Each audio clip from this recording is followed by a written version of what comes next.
Hi friends, we are excited to take you along on our amazing 7-day adventure through Sri Lanka, the gem of the Indian Ocean. This beautiful country is home to 8 UNESCO World Heritage Sites.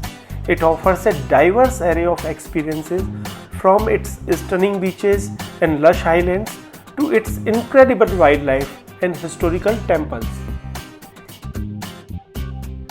We have got our tickets, our luggage is packed, and we can't wait to get started.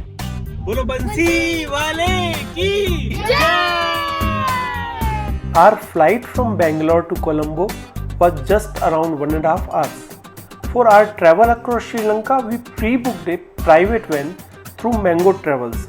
It was accompanied by a local guide who ensured we experienced the best of what this enchanting island had to offer. From airport, we directly headed to Sigiriya, but since it was lunchtime, we stopped for a quick meal on the way. On our guide's recommendation, we stopped at Habrana Art Center. This center is a hub for preserving Sri Lanka's cultural treasures like Kandyan dance and ancient drumming.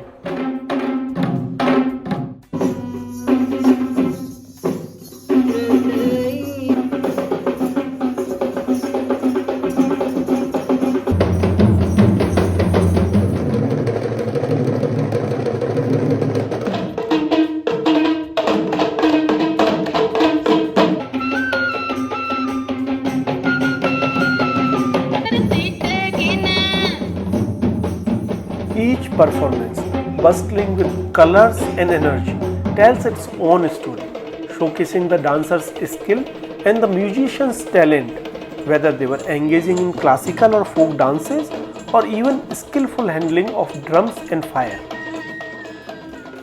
What an amazing start of the trip! Our expectations from the Sri Lanka trip just skyrocketed.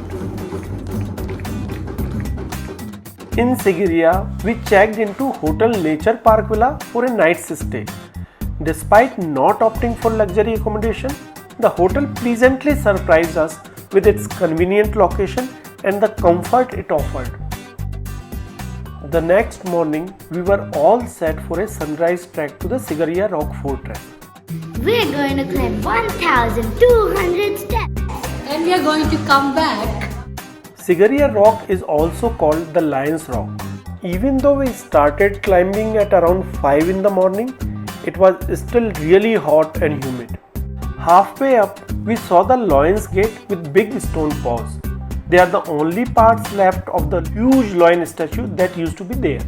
We reached at the top just as the sun was rising and the view from above the clouds was amazing.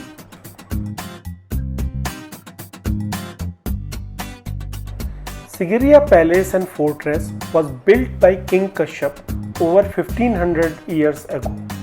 It's a UNESCO World Heritage Site and has lots of stories and history to tell. This place is also known for how well the old city planning has lasted. It has beautiful gardens and water features that still work.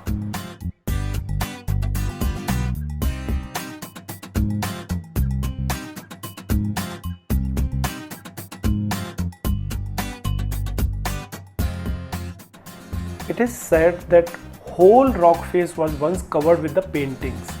Today only few are there, reminding us of its rich past. It is a must-visit place for any history buff.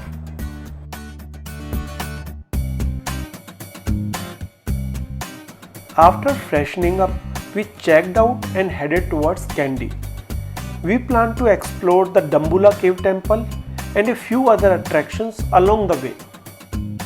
The Dambula Cave Temple is another UNESCO World Heritage Site. It is the biggest cave temple complex in Sri Lanka. We had to climb more than 350 steps to get to the top, and it was quite a workout. This Buddhist temple has 5 caves, all having historical and religious importance. There are more than 150 Buddha statues in different poses, showing different parts of his life, along with statues of gods and Sri Lankan kings. The cave's walls and ceiling have beautiful paintings to tell stories from the Buddha's life. After that, we stopped by a spice garden and for a refreshing cup of famous Sri Lankan tea nearby before heading to Kandy. In Kandy, we checked into the Savannah City Hotel. The rooms were really comfy and spacious for a good night's sleep. Next morning on our itinerary was to visit the famous Tooth Relic Temple in Kandy. It is where Buddha's sacred tooth is kept. We went there early to join the 9 am morning ritual. The tooth is kept in a beautiful main temple with a shiny golden roof. Here people pray and give offering to honor the tooth every day. There is also a museum inside the temple area with lots of interesting things about the history of Buddha's tooth. There is another even bigger museum in the campus showcasing the spread of Buddhism all over the world. If you are in Kandy, you definitely should go to this temple. It is a peaceful place that makes everyone feel calm and connected. Our guide suggested us to visit Kandy's Gems Museum to explore the journey of jewels from earth to elegance. These gems are formed through incredible geological processes and are hidden in mines deep underground. Traditional methods like pit mining and river mining are used even today as the Sri Lankan government doesn't allow commercial mining. Sri Lanka is known as the island of gems for a good reason. From sapphires to rubies, topazes to emeralds, everything is found here. We got to see raw gemstones as well as had first-hand experience of cutting and polishing expertise required to turn them into wearable art, adorning the jewelry stores around the world. A Sri Lankan experience is incomplete without a visit to a tea plantation and the tea factory, where the journey of Ceylon tea from leaf to luxury is revealed. At Bluefield Ceylon Tea Plantation near Nuwara Elia, we witnessed this process firsthand, where freshly plucked leaves are withered, rolled, fermented, dried and then sorted into different grades. This immersive stop highlighted the transformative art and craft behind one of Sri Lanka's most celebrated exports. After a long day, we reached Nuwara Elia and checked into Hotel Aralia Green Hills. We could feel the harmony of luxury and nature as we stepped in. Rooms were comfortable with cozy decor, large windows and a stunning view outside. We were treated to a variety of local and international dishes, all prepared with fresh, locally sourced ingredients. After breakfast, we enjoyed the amenities at hotel, playing piano, experiencing the heated pool and indoor club.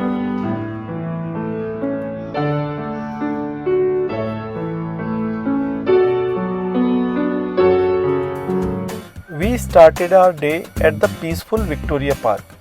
This is such a big park with so many old trees. Early morning is the best time for bird watching as the park comes alive with the chirping of birds.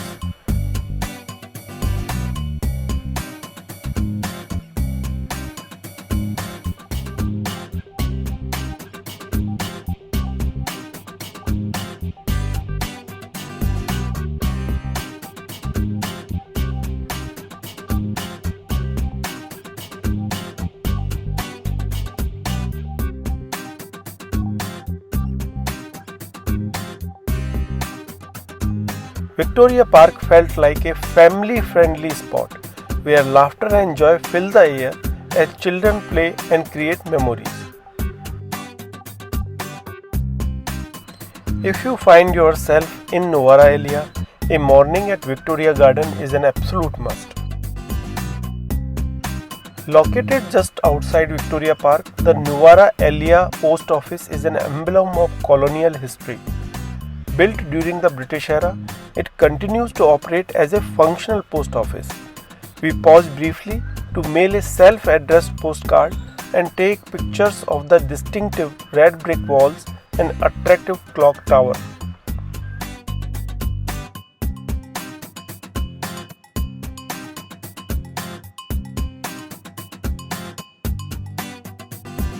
After leaving the hotel, we made our way to Grigory Lake, where we chose to take a boat ride. The ride offered us a chance to take in the stunning beauty of the lake, feel the refreshing hillside breezes, and enjoy the spectacular views, including the British colonial architecture.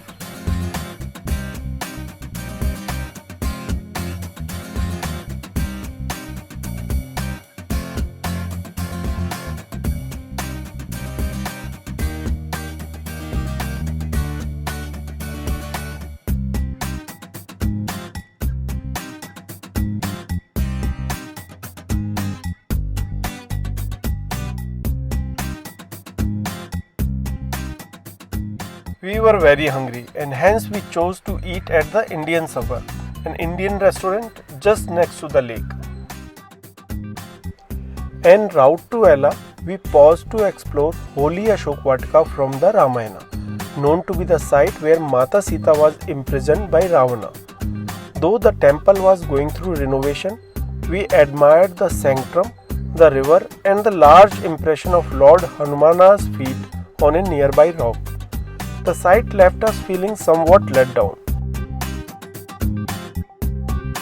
Next, we stopped at the Haggala Botanical Garden, the second largest in Sri Lanka. Exhausted from our journey, we opted for electric buggies to navigate through the garden. Set amidst the stunning Haggala Mountains, it is famed for its vast collection of subtropical and tropical plants. Most interesting was to see the spice plants and agar trees.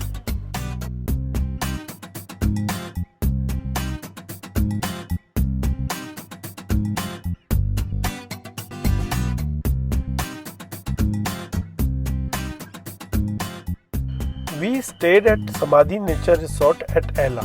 While Booking.com mentioned it as a 3-star resort, but it turned out to be a subpar homestay. We would suggest to avoid it. The following morning, we began our trek to the Little Adams Peak. We started early to welcome the sunrise and to avoid the heat. Our route took us through renowned Ceylon tea plantations and landmarks like the Ceylon Club, Ella Swing, Ravana Mega Zipline, all quiet and still before dawn.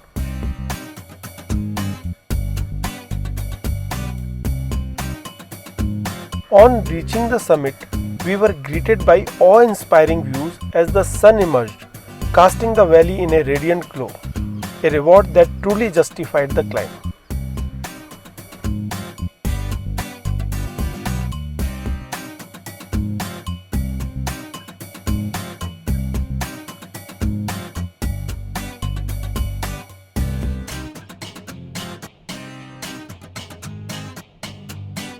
Continuing our itinerary, we trekked to the poster boy of the Sri Lankan tourism, the 9 Arches Bridge.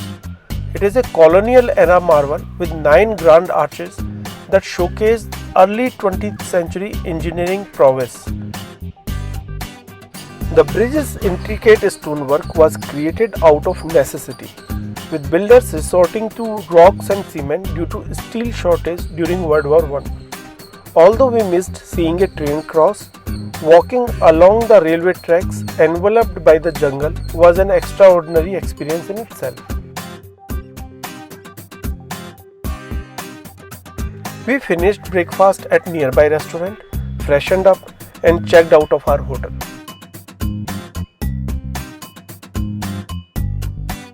We made a stop at Ravana Gufa, known to be the meditation cave for Ravana. As the ticket collector casually mentioned just 720 steps to the cave, we realized why Prabhu Shri Ram chose only Vanasena to conquer Lanka. With walking sticks in hand, we tackled the steep climb and managed to reach the heart of Ravana Gufa. Pausing to rest at the cave's entrance, we knew without a doubt it was worth every step.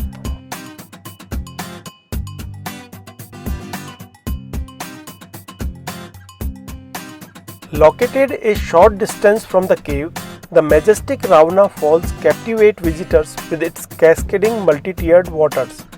The area around the falls buzzed with energy as onlookers enjoyed the scenery, took pictures, and some adventurous souls even took a plunge into the inviting waters.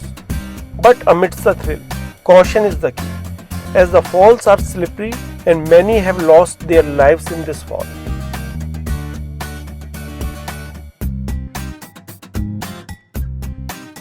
Leaving the enchanting Ravana Falls behind, we embarked on a picturesque journey to Mirisa Beach.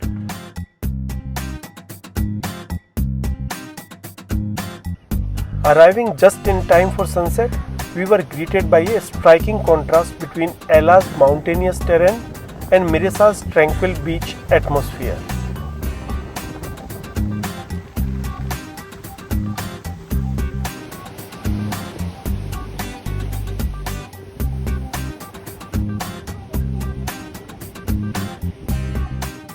As the sky painted itself with strokes of orange and pink, the rhythm of the swaying coconut trees set a blissful scene. The sunset at Mirisa Beach served as a beautiful reminder to savor the simple joys of life.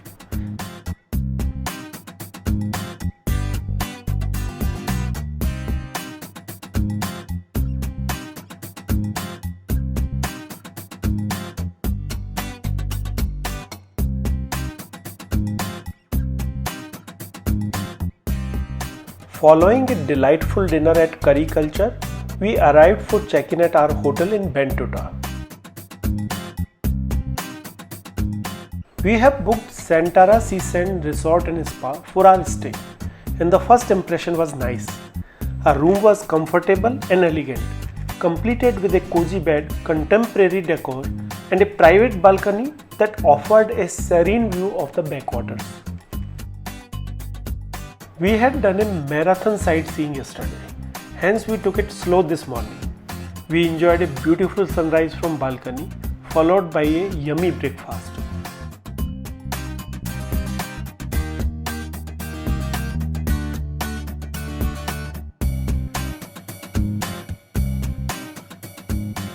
Afterwards, we enjoyed the amenities at resort.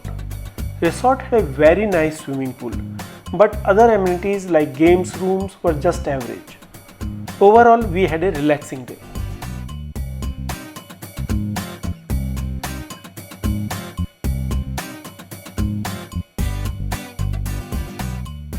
Next day at Bentota, we planned for a fun-packed day with water activities like skiing, ski jet, and seaplane ride at Vinayaka Water Sports nearby our resort.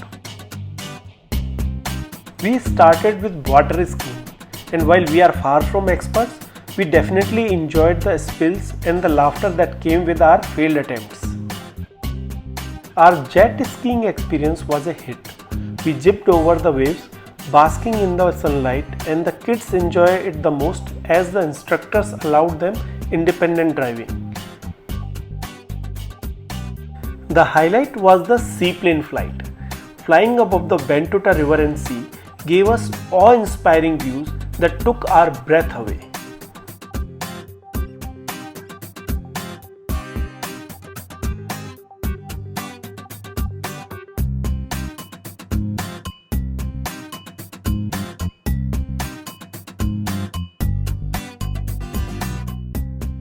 The staff was polite and the trainers are certified professionals. They tried their best to make sure that we had a memorable but safe experience. It was the perfect, unforgettable finale to our action-filled water sports day.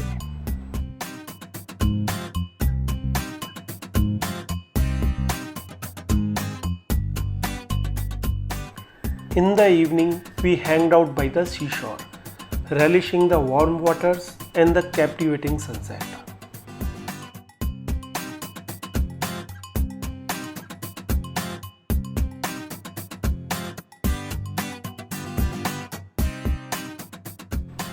And with that, it was time to draw our lovely Sri Lankan holiday to an end. Hope you enjoyed the video. Please like, share and subscribe to follow us on upcoming journeys. Until next time, take care and keep exploring. Thank you.